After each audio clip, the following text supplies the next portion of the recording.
In the spring of 1989, 15-year-old Shelley Eaton moved into her grandparents' house in Redlands, California. 6 months later, on October 24th, a simple accident turned their quiet lives into a nightmare. Pauline and Albert Amabile had given their granddaughter a room of her own. Shelley and I have always been very close. She's a good girl, but she and her mother had not been getting along.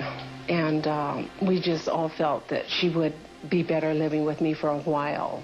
We loved having her there. She was a big joy to us. But one Tuesday afternoon, about 5 o'clock, me and my wife were sitting there watching television. One minute everything is okay, and the next minute, just sheer terror.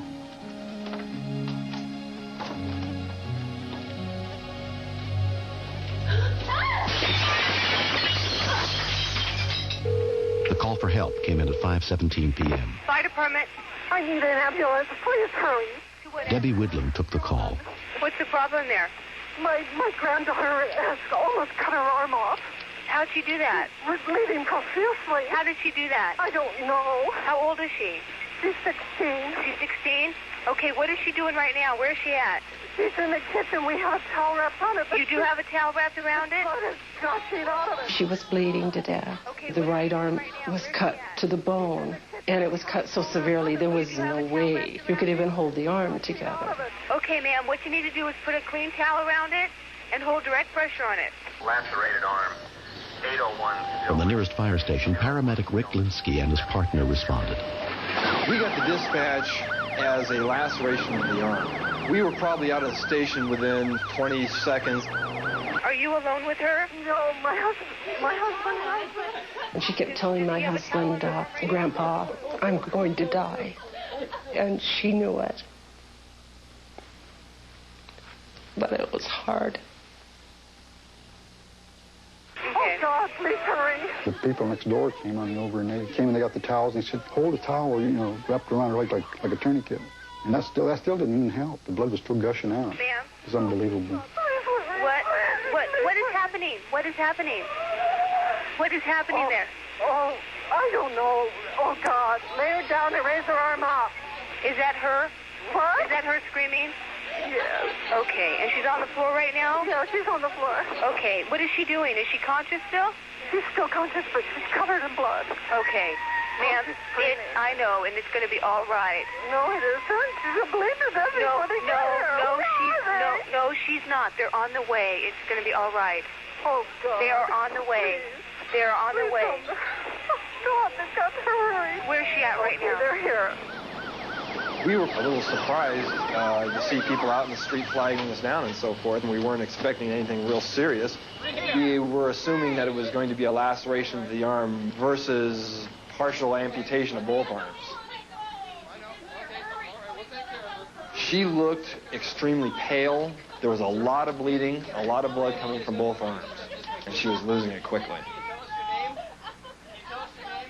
The cuts were severe. It looked like it went at least through half of the arm, right up to the bone. The bone was exposed through the cut. The obvious priority that we had on that scene was to stop the bleeding in both those arms. We took a roll of Curlex, which is like a gauze, and we took that and put it against the area where the laceration was. And then we took another roll of Curlex and used that to wrap the one that we had in place.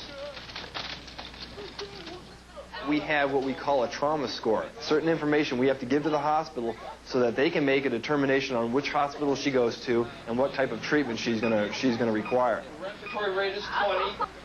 Because of the tremendous loss of blood, Shelley was deteriorating rapidly. Without enough fluids, she would go into shock and die. Okay, good, very good. Sir, hang back just a little bit. The biggest fear was losing her, and that was the hardest part. But I knew she was bleeding to death, and I could lose her. At the nearest trauma center, Loma Linda, Nurse Patrice Forges was warned to prep for Shelley's arrival. Dr. Ed Hackey was on call. Dr. Hackey, we have a 15-year-old female coming in, was on a chair and fell through a plate glass window. And the beauty of having these patients picked up by the paramedics is you have a few minutes to hear what the paramedics' assessment is on the radio so you can get everything ready that you're going to need. Shelley's mother, Lori Eaton, her stepdad, Bill, and her brother, Todd, rushed to the hospital. When I first heard, I wanted to be there right away, instantly. and do everything I could for her to protect her, to help her, to save her. It's just a panic. We arrived at the same time the ambulance did. When they took her out of the ambulance, she was just covered from head to toe in blood. I looked at her and she recognized me right away. She says, "Oh, Mom, my arms hurt so bad. They hurt so bad." This is your worst nightmare come true. Your worst nightmare. I was just so afraid that she might not survive. Me and my wife were in shock. We were scared. We didn't know what to expect. We didn't know if the doctors would come in and tell us that she was dead or she lost an arm, or we didn't know what was going on. And then not knowing hurt a lot because I didn't want to lose her. We realized from the paramedic information that she had lost about a quarter to a third of her blood volume. And we felt that she needed to go to the operating room as soon as possible. But the wounds take secondary preference. They could end her life if not dealt with. But also what could end her life even more is not having the blood to perfuse her brain and her heart. She was in our department about a half an hour, and then she was taken to OR. We were going fast. We wheeled her as fast as we could possibly go. And then as soon as we got to the door, they were ready and waiting for her and took her on in. One of the first surgeons called in was vascular specialist Dr. Lewis Smith. It would be very likely in this type of an injury to lose at least a portion of both upper extremities. While Dr. Smith worked on the blood vessels in Shelley's left arm, vascular surgeon Robert Brownlee went to work on those in her right. She had multiple nerves and vessels that were severed. It was kind of a puzzle trying to piece things together.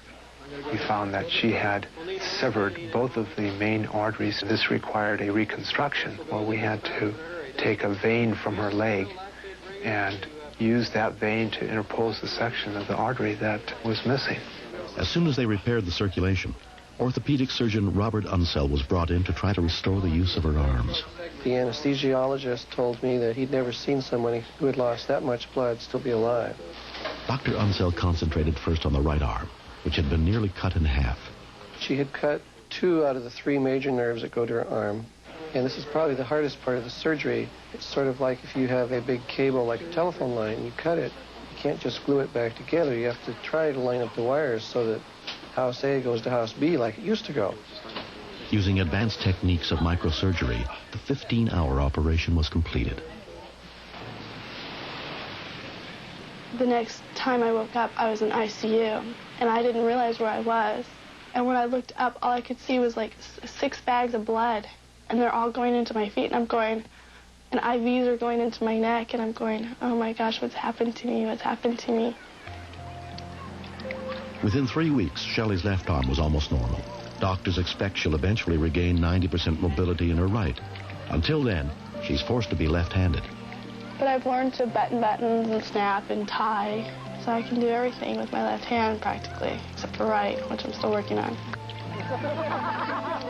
Since being released from the hospital, Shelley has moved back in with her family. And I'm glad that she's back, because me and my sister are real close there. I didn't really like it when she was gone.